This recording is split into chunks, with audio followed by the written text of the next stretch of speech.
Okay then, let's have a go at part D. The line L, that's the perpendicular bisector, wasn't it, of AB, intersects the axis at the point D. We need to find the coordinates of D, where it hits the x-axis. So let's do that first. Then we need to find the length of CD and this angle here. So we'll come back to that in a minute. That's the angle CAD and length CD, okay? So the first thing to do, it says, is find the coordinates of D, where the line intersects the x-axis. So here's the line in question, L.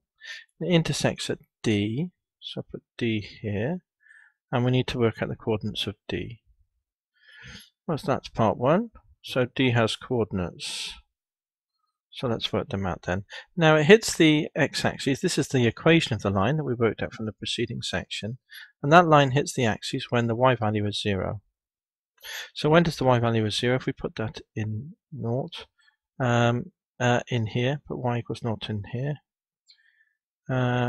Here, y equals 0. So what do we got then? 4x plus 3y, which is 0, 3 lots of 0, minus 36 equals 0. And that tells us then that 4x, 3 noughts are 0, and I'm going to move this minus 36 through the equals to be plus 36. And then I'm going to divide by 4 both sides to leave x on its own. 4 divided by 4 is 1, so that's 1 lot of x, that's why we're doing it. 36 over 4 is 9. You can also think of it as moving from times to divide, can't you? So x is 9.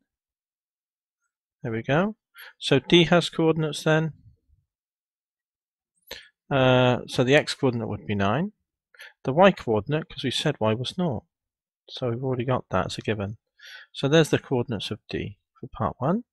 Now part 2, let's flick back and remind ourselves. Find the length of CD. Okay, the length of C to D, well, we can just do a Pythag, can't we? So if I just drop a vertical here, just to see the triangle in question, and then there. So how much do we go along and how much do we go up? Well, let's put the coordinates in here as well, 9, 0. So we go along 6, agreed? We go from 3 on the x here, the x value, to an x value of 9. 3 to 9 is 6. The y value we go from 0 up to 8, so that height will be 8. So you've got 6, 8. We know it's a right angle triangle because we drop in a vertical and horizontal. 3, 4, 5. Are we all happy? And you can use Pythag to get that, and you can see that that's 10. So here, I'll use Pythag so that we're all happy with that. So let's move up slightly, give us more room. So the length CD,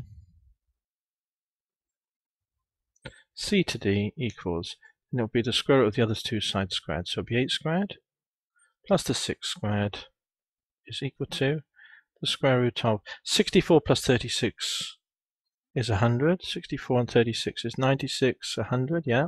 And square root of 100 is 10. There we go, that's 10. So that's that part of the problem done. That's part 2. Now let's go back and look at part 3, shall we? So part 3, find the value of the tangent of the angle CAD. So CAD, so I'm going to draw in this line here from A to D. And I want CAD, so I want this angle here. So part 3 then, tan CAD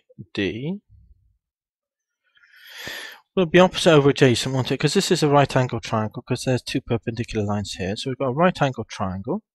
It will be the opposite side, and the length of that is 10 over the adjacent side. So all we need to do is work out this length here, AC, over length AC, which is a little sub-problem, isn't it? So if I look at length AC, again, we can draw a little triangle here. That's the midpoint, yeah? So I'm going to do a little triangle here. Are we okay with that, everyone? I hope you can see that. See my triangle? And I can use Pythag here. The height from A to C goes from 5 up to 8, so that would be a distance of 3. Because it went from 5 in the y to 8 in the y, so that height increases 3. The distance across, you go from -1 to 3, so that horizontal distance is 4. So you got 3, 4, 5. Agreed? So I can put 10 over 5. The length of AC. Didn't even need to use Pythag there, but you could do if you didn't realize it was a 3, 4, 5 triangle. Okay then, so that's the tan of CAD, and that's question 1 done. Good.